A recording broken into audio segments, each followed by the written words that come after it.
Working across the integrated care system, one of the challenges that I find is an important challenge to undertake is how we scale up solutions.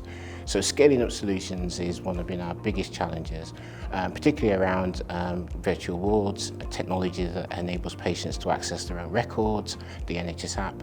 So we find then that we're very good at doing pilots, but what would be really good is how we then scale that up so that all the citizens can get access to those services. When it comes to technology within the NHS, particularly in our integrated care system in Coventry and Warwickshire, one of the best things that we find is there's lots of tech and tech solutions that will help us, particularly the patient or the staff that are working in there. Although one of the important things that we must do is to ensure that it's safe and delivered in a safe manner. With that comes the challenges of understanding the intellectual property issues, also the AI regulations if we're using AI, but also the safe standards that technology must adhere to ensure that it's safe and appropriate. We have a great story to tell in the West Midlands because in Coventry and Warwickshire we've been working with Coventry universities and Warwickshire universities. And what we see the benefits of that collaboration is the ability to test out hypotheses, test it out against technologies that we use to see if they have the impact that we get. Also, I think the partnership and collaboration allows us to be more academically sounded in terms of the implementations.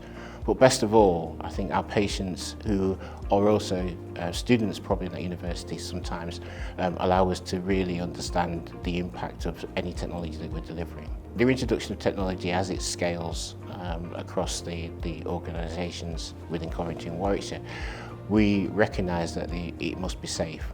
To do that, they must adhere to standards, and these standards, for example, NICE standards, MRHA standards. It's also called DTAC standards, which is a technology-driven, written by NHS England to ensure that the technology is safe.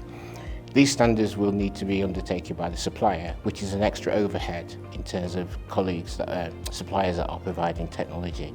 Therefore, we have to work in partnership to allow them to develop these standards, but also work to them in terms of the regulations that we provide.